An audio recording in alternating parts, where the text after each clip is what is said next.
Nous revoilà donc pour le focus, la deuxième partie de cette tranche info. Et donc ce soir, nous parlons art, culture et crise. C'est tellement dans l'air du temps, la crise. Donc ce soir, des artistes sur le plateau. Donc on a Daniel Dabriou. Bonsoir. Donc, qui est photographe.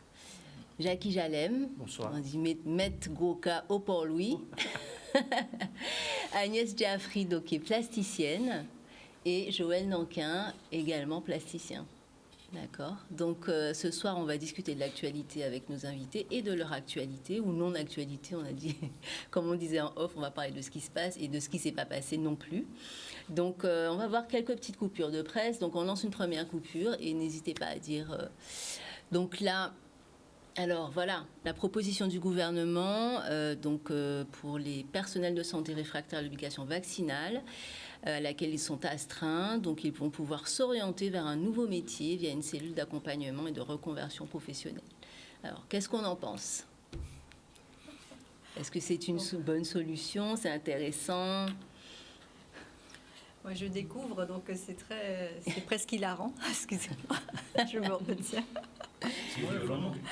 C'est assez brutal. Pour des gens qu'on a applaudis pendant des semaines, voire des mois, à l'époque où il y avait le début du Covid, il n'y avait pas de vaccin, ils étaient malades, certains sont morts. Aujourd'hui, on leur dit... on n'a plus besoin de nous. C'est la logique. Parce que si ces gens-là quittent quelqu'un qui a étudié pendant 6 ans, 7 ans, qui est médecin, qu'est-ce qu'on lui dit ?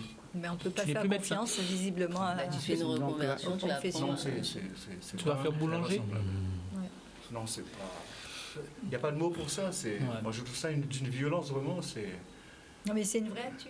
Oui, c'est une vraie actu du France Antilles. Ça a été encore dit ce soir pendant le point de situation Covid par le préfet. Ça va bouger parce que, selon ce que j'ai vu, les gens ne vont pas accepter ça. C'est ça, ils nous ont balancé tellement d'infos. Les gens ne vont pas accepter ça. Il y a tellement d'infos contradictoires. Il y a des spécialistes, des grands spécialistes qui disent ça, d'autres grands spécialistes qui disent autre chose. Alors, le kidam qui ne sait rien en sciences, par exemple, comme moi, qu'est-ce que je fais ? Je crois en l'un ou en l'autre. C'est une croyance en ce moment-là. Parce que je n'ai pas de données scientifiques qui me permettent de... OK, mais je comprends. Bon, c'est terrible. Hein. Mais ce gouvernement est vraiment autoritaire. Hein. Vraiment autoritaire. Je ne pense pas que ce soit ce gouvernement-là spécifiquement. Je pense que les gouvernements sont ce qu'ils sont. Là, on est dans quelque chose de très particulier par rapport à des gens et à leur métier. Le vaccin, et on en a plein qui sont obligatoires. Hein. On en a eu quand on était gamin. On se retrouvait à l'école à prendre des piqûres. On demandait à nos parents de nous donner un carnet de vaccination. Et on arrivait, on faisait une visite médicale, on prenait un vaccin, on disait, vous avez ça. Bon, après, on est sur quelque chose qui est vraiment très particulier, qu'on ne devrait peut-être pas appeler vaccin mais médicament, puisque ça n'agit pas comme un vaccin, mais ça fonctionne comme le vaccin de la grippe. Donc, on est dans quelque chose de vraiment très curieux, où le monde réagit avec de la peur, avec de l'angoisse, et on n'a pas de réponse. Et c'est vrai que toutes les réponses que l'on a aujourd'hui, à mes yeux, apparaissent comme des sortes de tests. Ou de trucs, on va tester ça, ça n'a pas marché, on va tester ça, ça n'a pas marché, on va tester ça, ça n'a pas marché.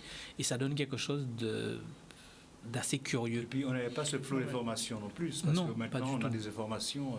Ah oui, c'est clair. Donc, mais c'est surtout aussi que le corps médical... Et divisé. Voilà. Oui, le corps, oui, c'est sûr. Pour ma part, je pense que personne n'a de réponse. Parce que c'est un nouveau virus et tout le monde fait des recherches... Je crois que la peur vient aussi du temps. C'est-à-dire que même si, dans le schéma, il y a beaucoup de gens qui ont été vaccinés, mais la durée aussi. Les gens ont peur que ce ne soit dans 5 ans où on ne sait pas ce qui va se passer. Mais en fait, on oublie aujourd'hui que 80% des pandémies qu'on a eues sur la planète sont en moyenne sur 3 ans. On a eu la grippe, l'une des dernières, ça a été la grippe espagnole, ça a duré 3 ans, ça a tué des millions de personnes, ça se propageait moins vite qu'aujourd'hui, parce qu'on était à une époque où, quand on traversait de l'Atlantique, on était en bateau, et il y avait 4 personnes dans les avions. Aujourd'hui, un problème se déclare à un endroit sur la planète, on sait que 15 jours plus tard, ça a couvert la planète. Ouais. Et je pense que ça a généré dans tous les gouvernements des peurs. et des peurs qui sont quasi amènent à des irrépressibles et qui contrôles, amènent à des... Oui, c'est-à-dire que excessif, on est resté trop longtemps sans pandémie, donc il n'y a pas eu cette culture de pandémie. Tout à fait. Et là, on est dans quelque chose de très particulier. Parce que la dernière grande pandémie, enfin en tout cas qui a occupé l'actualité, c'était l'épidémie du sida, qui existe Oui. toujours, cela dit, il faut le dire, Oui, qui est clair. toujours là. Le monde paie aussi en l'eau. Hein. Oui. Oui. C'est-à-dire que gérer ça par la peur, tout le monde paie, quoi. Mais en fait, je crois qu'ils transfèrent leur peur. Parce qu'il ne faut pas se faire d'illusions. Nous, on est des pions dans l'histoire. Il ne faut pas se faire d'illusions. On est des pions. Bon, il faut appeler un chat un chat. Mais derrière, moi, je n'aurais pas aimé être dans les bottes d'aucun président, Ben ouais, d'aucun pays. Hein. c'est terrible. Ça, c'est sûr. C'est terrible. Très clairement. Parce qu'on a beau leur jeter la pierre. C'est Moi, je très fais partie des difficile gens de qui leur gouverner. jettent la pierre de temps en temps, je le reconnais. Mais quand on est à la place de Pierre ou Paul et qu'on doit décider pour des millions de personnes, Mm. je pense que certaines fois, les Mais choix c'est sont quand même, plus compliqués que On gère le pour des blanc. millions de personnes, mais avec ces gens-là aussi. On ne Oui. gère pas sans ces gens, sans On ces doit gens-là. gérer avec eux. Mais... C'est pour ça que j'ai dit tout à l'heure autoritaire. Ah oui, oui, oui, oui. Non, mais... Parce que maintenant, c'est plus l'Assemblée qui est. C'est le Ça fait un président moment qui que c'est décide, c'est un comité Oui. spécial, etc. Oui. Oui, à partir Ah du moment oui, où on est c'est dans clair. un contexte de crise et De qu'on a- guerre. Oui. de guerre, c'est ça. Mais C'est une Macron guerre, l'a dit, hein, nous sommes en guerre. Au début de la pandémie, c'est ce qu'il a dit. Donc tout le comportement contre un qui ennemi découle de ça, invisible. voilà. Oui. En Tout plus. ce qui découle de ça, c'est la guerre. Alors, est-ce qu'on a une autre info? Bah, c'est la même. Oui. Continuez. Oui. Voilà, Christiane Taubira suscite l'espoir de ses soutiens et amende sa position. On en a parlé hier avec les étudiants. Qu'est-ce que vous pensez donc de cette candidature aux élections présidentielles qui s'annonce, parce qu'on a vu dernièrement Mélenchon qui était donc sur le territoire guadeloupéen. Qu'est-ce qu'on en pense justement de cette Rien du tout. candidature? Absolument rien. Bon, c'est un peu franco-français. Voilà, bon, Taubira pense à un fan club. Oui, c'est ça. Un fan club. Et voilà, et puis voilà. Mais personnellement, que Taubira aille ou n'aille pas. Bon, évidemment, il y va. Ouais, il y va. Visiblement, il y va. Donc, C'est bien, pourquoi pas? C'est pour la diversité, c'est ça? Non, pas pour la diversité, pourquoi pas? Pourquoi est-ce qu'on ne peut pas rêver grand? On peut Mais bon. arriver grand dans son pays. Hein. Oui, on peut rêver grand dans son pays. Ah, excusez-moi. Hein. Oui, mais... C'est pour grand après les autres. On passe ça. Oui. Mais enfin, j'ai pas d'avis là-dessus parce que. ça J'ai pas de m'intéresse vrai avis, moi. Ça C'est... m'intéresse pas. Mais je vraiment pense- pas du tout. C'est quatre de mes soucis. Vraiment. Oui, mais c'est clair que les présidentielles, Je pense- on est la 5e roue du carrosse. Moi, je dirais qu'elle serait plus utile à son pays qu'à la France. Voilà. C'est mon point de vue. Oui. ouais. Donc voilà. Dernière petite actu. Ah, ça c'est dans l'air du temps. Comment allons-nous fêter Noël en Guadeloupe? Alors le préfet vient de dire, donc dans son point de situation Covid, des recommandations, hein, même en famille, distanciation, port du masque, etc. Et bien sûr vaccination, hein, c'est recommandé. Alors comment est-ce qu'on va passer Noël? Comment allez-vous passer Noël? Bien, Dans comme quelle, d'habitude. dans quelle ambiance êtes-vous si vous fêtez Noël? On peut la viande de fêter Même ambiance. même ambiance. Oui. Bah, chacun à l'intérieur de chez soi, j'imagine. Et Ouais. d'abord son chez soi. Mais la Là-dedans. Noël, c'est une fête familiale. Oui. Ça ne change pas grand-chose pour moi. Voilà, c'est ça. Plus. Donc voilà. Moi, je ne fête pas. On Mais va c'est fêter enrichissant Noël quand même. comme- Parce que c'est nécessaire. Ouais. C'est-à-dire on va se réunir en petit comité famille, C'est ça. premier cercle. Avec les C'est enfants, tout ça. Ouais, surtout. Bien sûr. C'est surtout pour les enfants. On ne Très dit pas clairement. non à la joie qu'apporte Sinon, l'événement, on Noël, va dire. La fête. Et puis moi, Noël, encore quoi, moi, qui passé 6 barrages. Moi. Ouais. Parce que nous allons au pays quand même, pendant mon cas beau penser, mon compte de là, 31 décembre, il y a des rois. Donc, non, on ne peut pas moins, si c'est qu'à beau penser, pendant que ni d'autres fois, c'est qu'à goumer. Non. C'est ça passe en moi. Ok. Passons à votre actualité. D'accord. Passons justement au sujet du soir. Comment se sont passées ces 2 dernières années de crise sanitaire, de confinement, de relax, de confinement, de relax. On a parlé. Donc comment ça s'est passé? Il s'est passé des choses. Donc la semaine dernière, on a discuté quand même du CAC. On avait Kelly Vergautrin du CAC.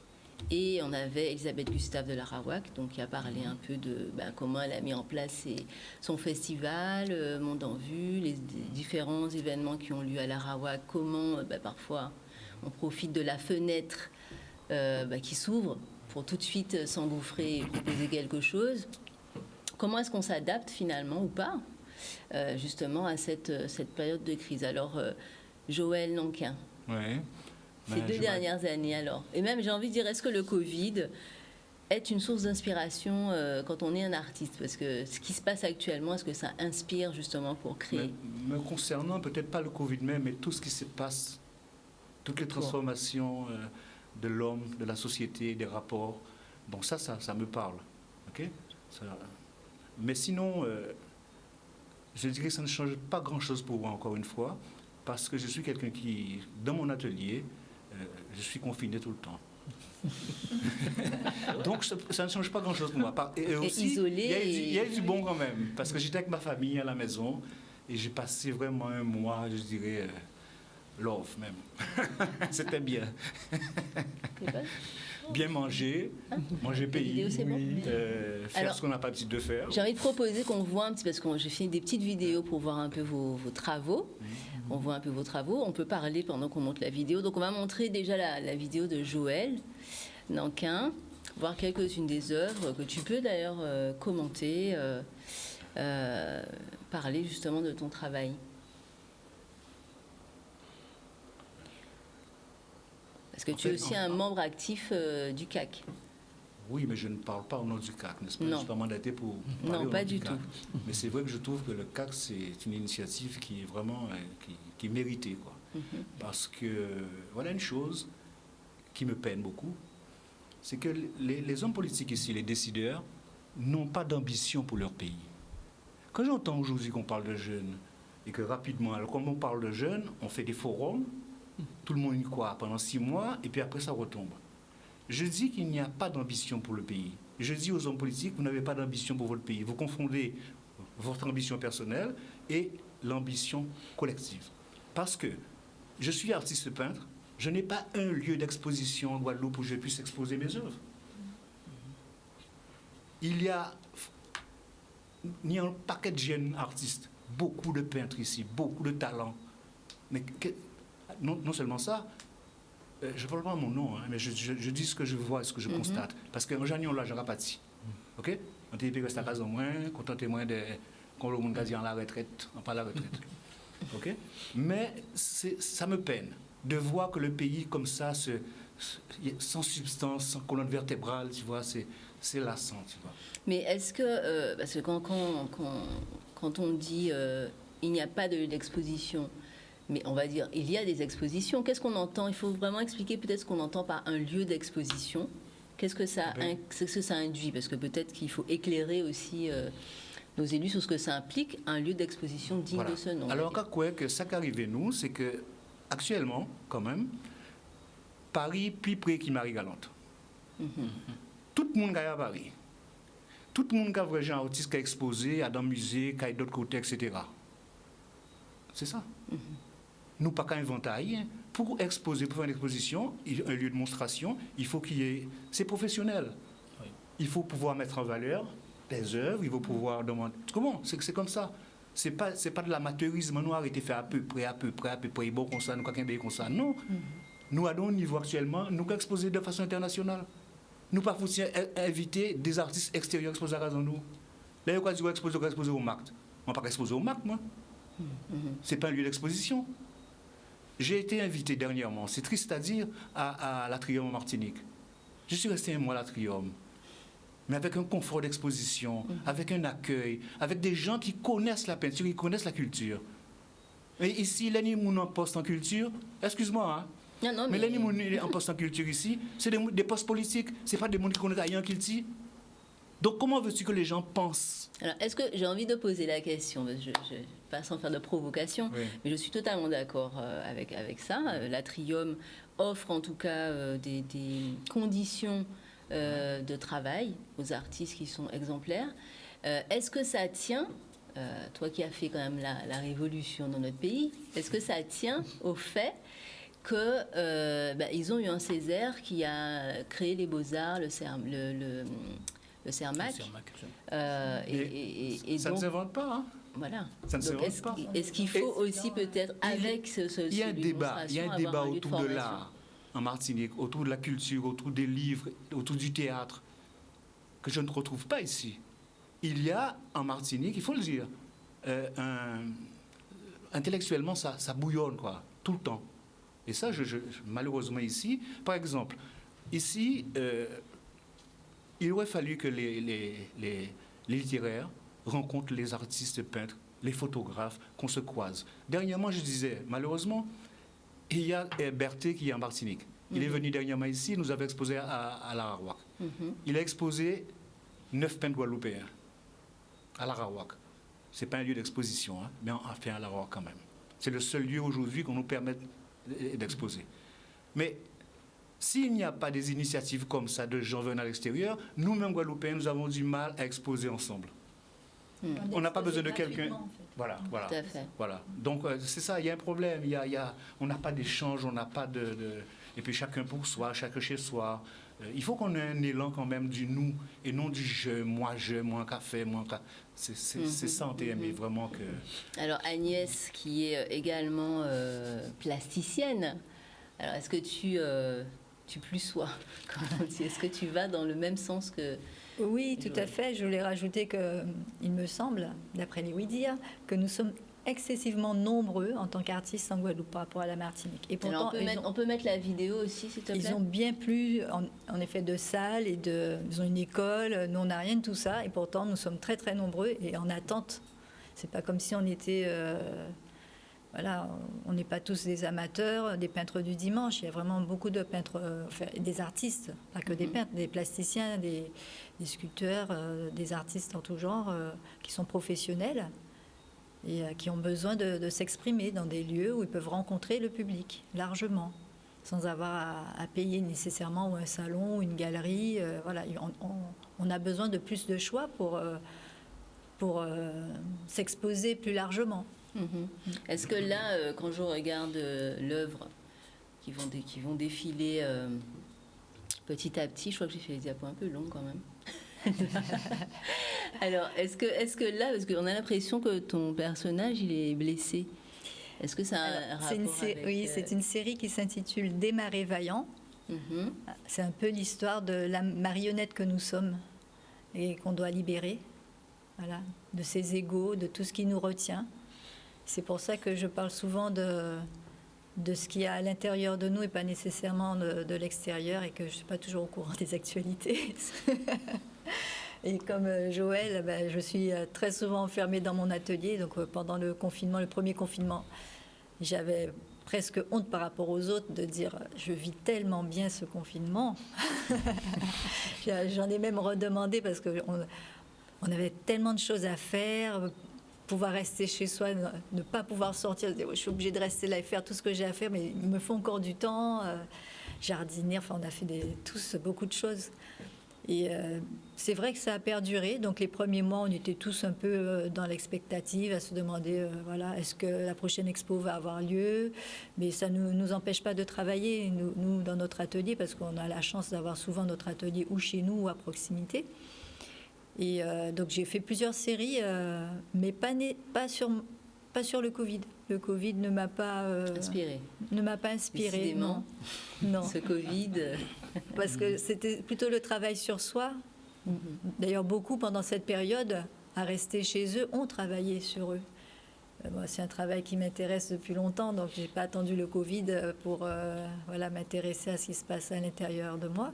Donc j'ai eu plusieurs séries, comme une qui s'intitule Les portes sur l'ailleurs, et c'était un peu l'ouverture de cette porte sur notre propre jardin à découvrir. Et donc oui, la crise a permis de mettre en exergue tout ça, d'en parler à ce moment-là, comme les démarrés vaillants qu'on voit là. Des sortes de guerrières qui se battent contre elles-mêmes pour se libérer des fils, des cordes, de toutes les entraves qu'on se met bien souvent soi-même. C'est ça. Donc, alors, bon, moi j'adore le bleu, donc voilà, mais pourquoi le bleu? Beaucoup de bleu. D'abord, une couleur, c'est vrai que quand elle revient comme ça, moi je peins, on est sur un tableau focus, on ne se rend pas compte qu'on a déjà utilisé le bleu sur X tableaux avant. Et on m'a fait la remarque sur une exposition, j'avoue que je n'avais pas fait attention jusque-là. Mais c'est vrai que le bleu, ça équilibre avec les couleurs vives que j'utilise parce que c'est une couleur, voilà, c'est du contraste, mais aussi c'est une profondeur, c'est une forme de spiritualité aussi, le bleu. Oui, et moi ça me rappelle beaucoup certains bleus qu'on voit justement au Maroc, des choses comme ça. Oui, c'est vrai. Je me suis dit... j'ai des origines berbères, en plus de guadeloupéenne, et c'est vrai que oui, le bleu, c'est un peu normal. Donc là, on a deux plasticiens à ma gauche, et on a donc un danseur, percussionniste, oui. et un autre artiste donc des arts visuels, photographie. Donc là, je vais commencer parce qu'on va aller un peu à Port-Louis alors. Jackie, Qu'est-ce qui se passe à Port-Louis? Il y a beaucoup de cabouas qui ont roulé. Pas de grandes affaires qu'a fait parce que bon, qu'a pensé que culturellement, il faut que on dit à Jomé à culture pour lui ça y est. Il faut que les politiciens guadeloupéens comprennent que culture a pas un charge. Son opportunité de développement a pas un charge. Et voilà. Mais pas, voilà. Donc nous qui en culture, nous avons fait bien en nous. Puisque c'est ça que nous pouvons faire, nous avons fait bien en nous. Mais pas une vision globale, par exemple, en Nord-Grande-Terre, par exemple, la communauté d'Aglo. Mais la communauté d'Aglo, il n'y a pas de compétence culturelle, parce qu'il n'y a pas de compétence culturelle là. Mais est-ce que c'est là même comprendre qu'il fait de compétence culturelle là? Et aussi, il y a des compétences culturelles, c'est plus fait qui vient. Alors, voilà. Donc, nous, moi, en tout cas, Cabra, nous, on a intervention dans cette école-là, école primaire, lycée, on a le projet dans cette école-là, c'est ça qui tient nous. Premier confinement là, bon, ça a été plus bandé. Et bon, nous réussi, en tout cas, moi, réussi à ôter tête en moins de l'eau parce que, bon, des camarades, Woody René, Mario Coco pour une initiative, ils montent une fédération Agoka, et donc ça permet nous de donner un soutien à la région, mais voilà. Et, mais après, l'année passée, enfin l'année là, ça, une des projets dans cette école-là, avec l'éducation nationale, c'est les écoles en or là, donc ce projet-là fait, et ça a bien passé, et nous allons continuer, là encore, pour l'année là, ça, et l'année prochaine, j'ai un projet, j'ai enclenché à Sinor là, et bien c'est l'école là. Et puis, bon, les ateliers, quand il y a l'université arrêtée, puisque l'université est en distanciation, et puis à Sonis, nous pouvons prendre, puisqu'en on l'a essayé de danser à Sonis, nous pouvons prendre en janvier. Mais à part ça, mon projet, moi, a continué, l'activité a continué. Bon, il y a des buts importants l'année prochaine, c'est centenaire à Chabin. Donc, ça qui a Jacques Henry, comme moi, pas mettre de l'eau en bouche, mais dit quand ça fait, c'est qu'il y a le monde qui peut même ça. On l'a Chabin, mais c'est eux qui ont fait le programme. Mais bon, voilà. Mais centenaire Chabin qui fait en fait. Donc, Cabra qui fait un certain nombre de bidins, qui propose un certain nombre de rendez-vous culturels en Malassa, et puis après, nous pouvons continuer. Mais personnellement, d'après, pour des pitans là, en pas qu'à attendre rien des bons réflexions politiques, un politicien Guadeloupe, c'est question culturelle. En l'état là, nous y là. En pas croire, enfin, en pas croire que ni un monde qui paraît pour nos réflexions là. Voilà, ça pas. Le si peu de écouter, il y a des conférences même au loin. Puisqu'il n'y a pas de écouter, pas ni la question culturelle, c'est. Est-ce qu'on peut, ça on parle peut dire du quand jour. même, par rapport à ce que donc Joël disait, c'est que la question, enfin, c'est-à-dire la dimension culturelle n'a pas encore trouvé son expression la plus aboutie en Guadeloupe, parce que certainement que, moi ce que je constate, c'est que là, en tout cas, l'artiste ou la culture, enfin on confond culture et divertissement aussi, c'est que la culture en fait est aussi un outil, plutôt un outil du social. C'est-à-dire que, dit ça en créole, bref, quand on appelle en tout cas les artistes, c'est souvent dans des manifestations, par exemple si les collectivités font des manifestations, on va l'adosser à du social. Quand on veut demander des financements, il faut l'adosser à du social. Or, il manque aussi cette dimension de valorisation de l'art, ou de l'art pour lui-même. C'est-à-dire que c'est aussi une dimension, on va dire, du patrimoine culturel de la Guadeloupe qui mérite aussi d'avoir une aide. Oui, c'est-à-dire que dans les communes, on l'a monde qui est occupé des cultures, c'est des animateurs. Donc, il fait de l'animation. Pas fautaillot, pas jeter parce que même passé pas créer nos ressources sur l'animation. Voilà, donc on fait animation pour tout le monde. Donc on doit considérer les artistes comme des animateurs culturels. Et donc ils embaucher dans les sous la serve et ils besoin de tarif là ça voilà. Et pani une réflexion sur la question de l'éducation artistique les mêmes. Et ça pour nous ça aussi par rapport par exemple à Martinique et d'autre côté la Guadeloupe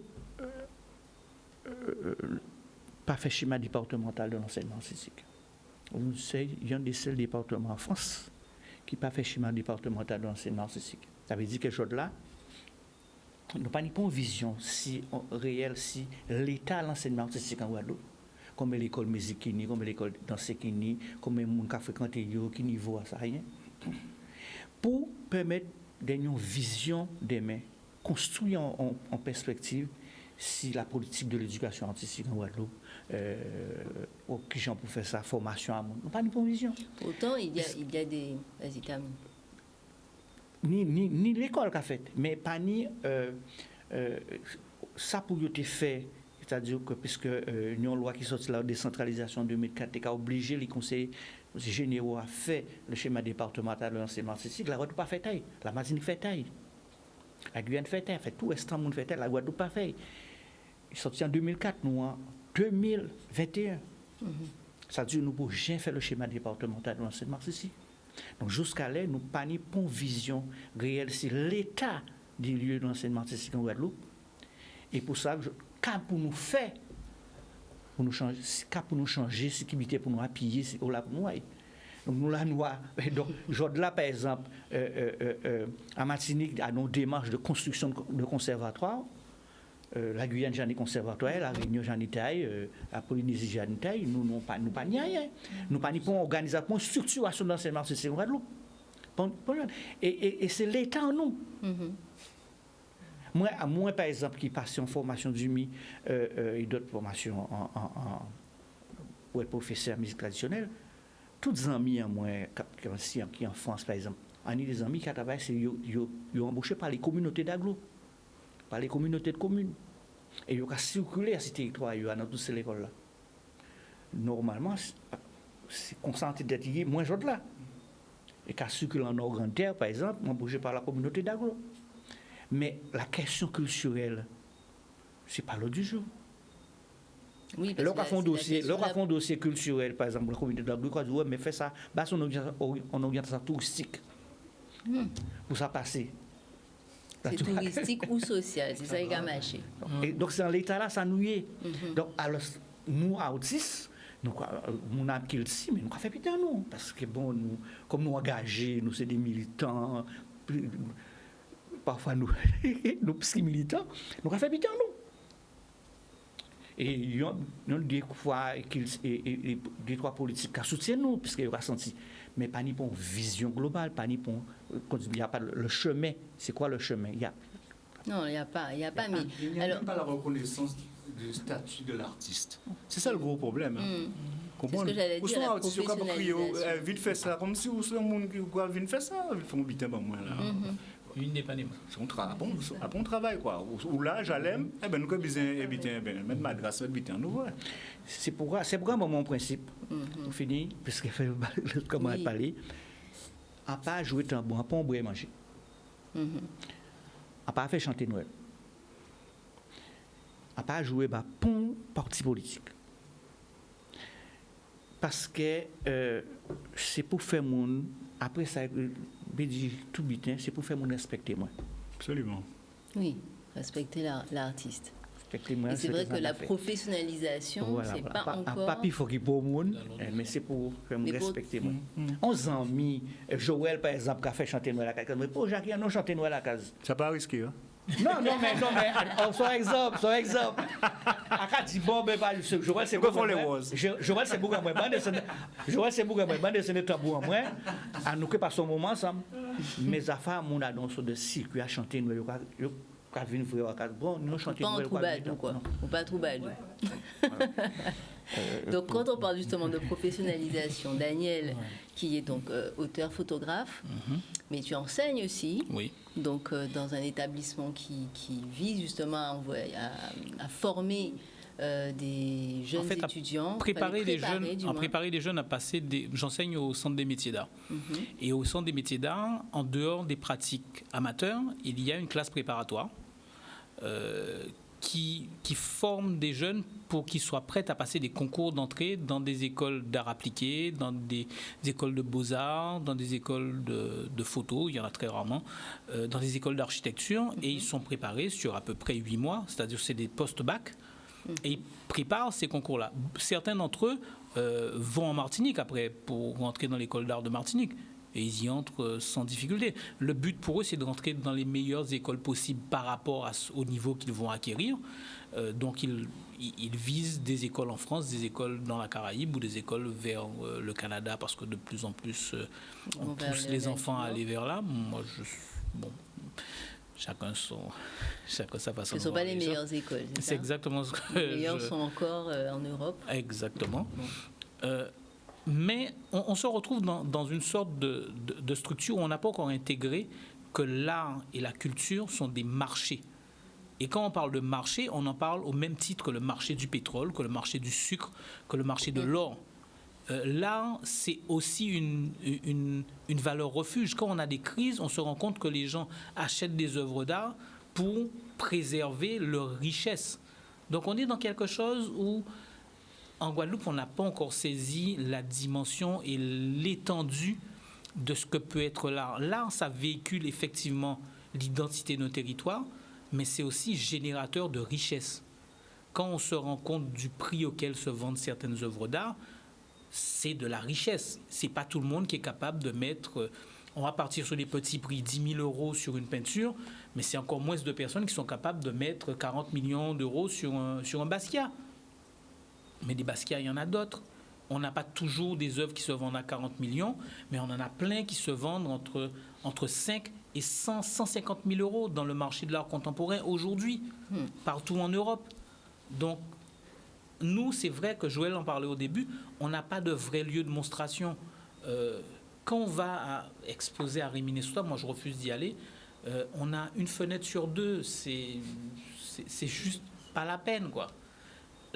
Un espace d'exposition, c'est un espace qui est normé, où on sait qu'on va avoir de la lumière qui sera clean, qu'on pourra la déplacer, qu'on pourra faire des choses. Aujourd'hui, au musée Schellcher, il y a un espace d'exposition temporaire qui a été monté. Il n'est pas très grand, mais par contre, il est normalisé comme étant un espace d'exposition avec des cimaises mobiles. C'est vraiment des choses...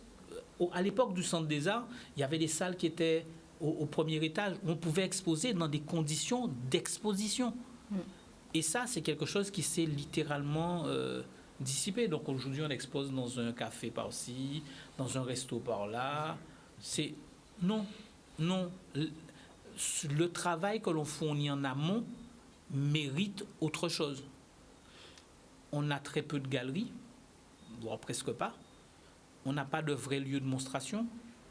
On a vraiment besoin de créer ce tissu-là pour qu'on ait la possibilité de faire éclore des talents.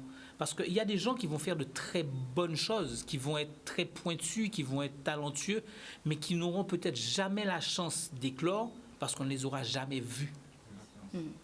Et ça, c'est terrible.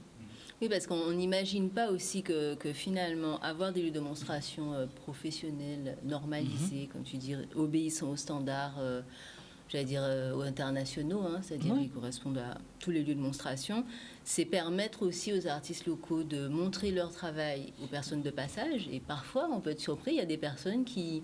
Bien sûr. Dernièrement, j'ai rencontré une personne des États-Unis qui est marchand d'art et qui donc était en Guadeloupe. Elle aurait pu voir des dizaines d'expositions et Mais elle peut-être... n'en aura vu aucune. et elle cherchait justement des artistes... caribéen. C'était son sa nouvelle orientation. Et finalement...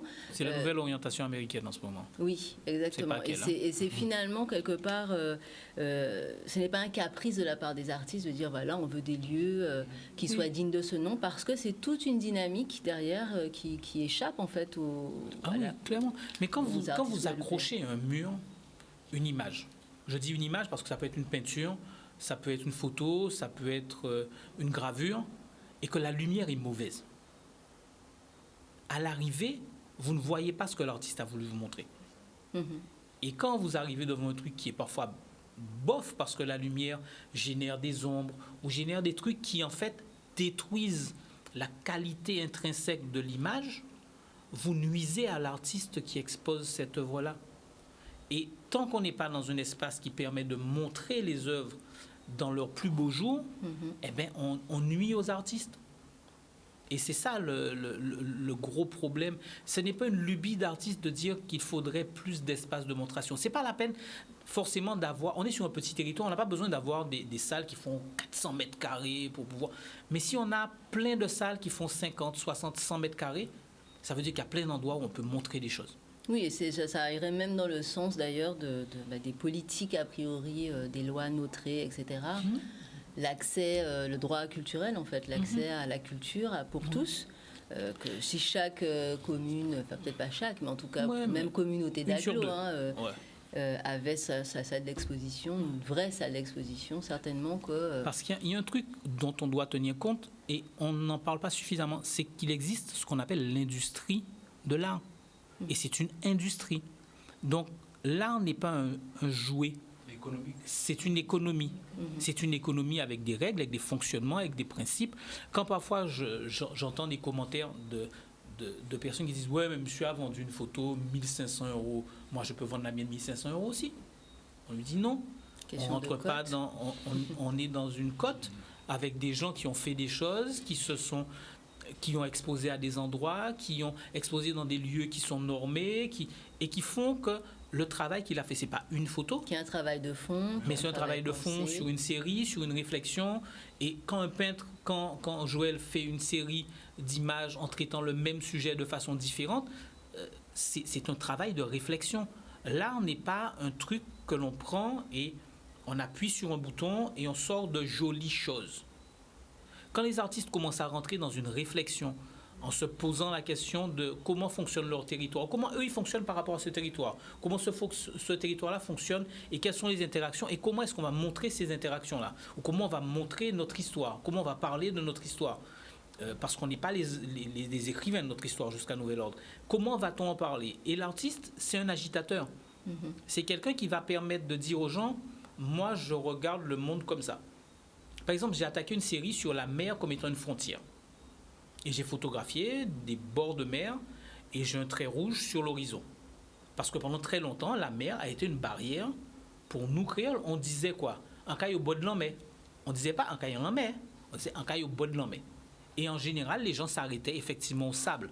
Vous pouviez avoir des gens qui allaient à la plage à Pâques et ils étaient habillés du début à la fin de la journée. Et quand ils étaient rentrés dans l'eau, ils n'avaient pas dépassé leurs genoux. Et c'était l'époque où on avait le plus de noyades. Ce qui n'est pas quelque chose de particulièrement marrant, mais parce que la mer était pour nous une barrière. Qu'est-ce qu'elle est devenue aujourd'hui? Comment elle évolue? On va de plus en plus à la mer, on s'intéresse aux sports nautiques, aux choses comme ça, mais c'est un cheminement qui est très long. Si on regarde bien, par exemple, nos communes, les maisons sont construites dos à la mer, mécaniquement. Et quand elles sont face à la mer, c'est parce que la route est entre la maison et la mer. Et ça, c'est quelque chose que l'on voit tous les jours et auquel on ne fait jamais attention. Oui, c'est un moment important de regarder justement notre société. C'est très important, et juste des mots, c'est ça. Importance à la création d'un pays. Ah oui. Parce que si pas de création, pas de vitalité, c'est la création, c'est la vitalité d'un pays. Et clair. ça qui est resté, là, nous toutes les parties, c'est ça nous qu'a produit. Tout à fait. OK? C'est Donc, le patrimoine. c'est normalement un pays. Si vous ouvrez nous pas créer rien, nous morts. Oui. Voilà. Oui, parce que l'artiste, il est, j'allais dire, presque à la lisière entre le patrimoine matériel et le patrimoine immatériel. Exactement. Et donc là, pour finir, parce qu'on va essayer d'être très ponctuel ce soir, j'ai une question, j'aimerais que chaque personne y réponde, et ce sera le mot de la fin, c'est, moi je fais le constat que quand je vais à l'étranger, tous les artistes, enfin chaque pays en tout cas où je suis allée, met d'abord ces artistes en avant, c'est-à-dire que au Canada, par exemple, les artistes étrangers qui arrivent à Montréal, au Québec, ils ne font pas certaines scènes, ils ne seront pas mieux payés que les locaux. C'est d'abord la préférence nationale. Et aux États-Unis, c'est pareil, c'est-à-dire qu'on va d'abord valoriser les siens avant de valoriser les autres. Est-ce qu'on peut dire aussi qu'il faudrait davantage que nos institutions respectent, ou en tout cas comprennent qu'il faut qu'ils respectent en fait les artistes ou les porteurs qui sont aussi porteurs de la culture, de la langue, de l'imaginaire, etc. Davantage, que ce soit dans la contractualisation, enfin on ne peut pas évoquer tous les sujets ce soir, mais c'est dans la professionnalisation en fait des artistes guadeloupéens. Oui, d'autant qu'on est sur une île et que voilà, il n'est pas facile pour les artistes aujourd'hui d'exposer à l'étranger, vu la pandémie par exemple. Ça a été peut-être 10 fois plus difficile pour nous de se déplacer parce qu'on est sur une île. Et donc, si en temps normal, on n'a pas le soutien normal des politiques, des institutions, en nous payant comme le font d'autres, avec la protection de celui qui est à l'intérieur, eh bien, en effet, soit on part, et après, si on part tous, ça serait triste ici, non? Non, je parle pas. Moi non plus. Alors Joël, Oui. sur la question, est-ce que tu as 2 mots à dire? Toi tu parles pas, donc alors. Non, je parle Je pas. voulais quand même dire Oui, que l'art est défiscalisable à hauteur de 60%. On a Oui. des entreprises qui gagnent très bien leur vie ici, d'accord? L'art Oui, le mécénat aussi est important. et le mécénat aussi. Donc, Donc si voilà. on peut pousser aussi... Non, mais dans non, ce mais sens. ça tombe dans- Il faut que les politiques au plus C'est pas petit que bas, politique. et pas eux seulement, hein, parce qu'on peut penser aussi que c'est aussi la population là, mais les politiques c'est eux qui ont responsabilité, puisque c'est eux qui parlent en micro, donc une responsabilité. Commencer à comprendre que la question culturelle, en tout cas l'éducation culturelle, sont maillons fondamentaux à la construction à nombre pour des mains. Mhm. Voilà, on ne peut pas demander de manger local si on ne pas construire pour manger local. Mais pourquoi pas y demander local? C'est un problème. Comment non? Manger Parce que- pays là. Mais oui. Manger local. Voilà. C'est ça. Donc, si on ne peut pas demander de manger à pays là, et pas construire pour manger à pays là. Il y a un problème. Donc, voilà. Daniel, un petit Moi, en mot? fait, étant un tout petit peu subversif par nature, j'ai un mode de fonctionnement qui est un peu différent. Je pense que nos politiques, j'ai pas envie de leur demander de nous aider. Voilà. J'ai juste envie de leur demander de faire le bac et de mettre le terreau dedans. Nous, on saura quoi mettre dedans. C'est pas la peine qu'ils se pètent la tête à fabriquer des trucs.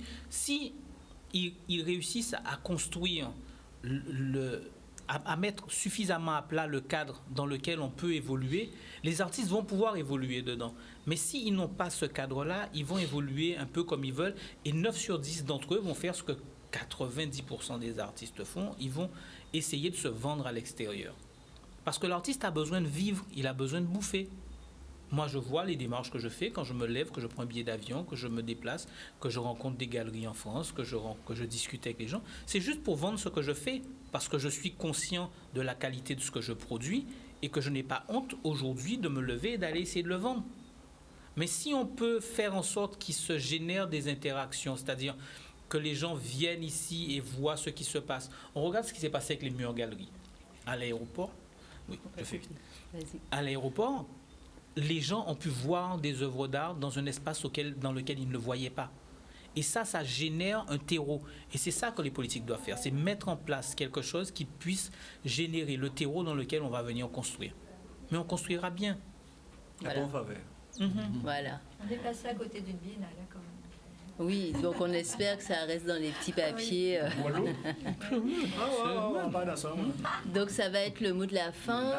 On a encore beaucoup de choses à dire sur l'art, les artistes, la culture et la crise, et même en dehors de la crise. Donc la semaine prochaine, on se retrouvera mercredi prochain sur la même thématique avec d'autres invités. Donc on vous remercie d'avoir suivi le Focus. Demain, on se retrouve avec Guiden Katibelza René, des Boudins de Saint-Félix et Papa Rouillot pour parler justement des entrepreneurs et de la crise, dans la crise, à la veille de Noël. Voilà. Bonne soirée et à demain.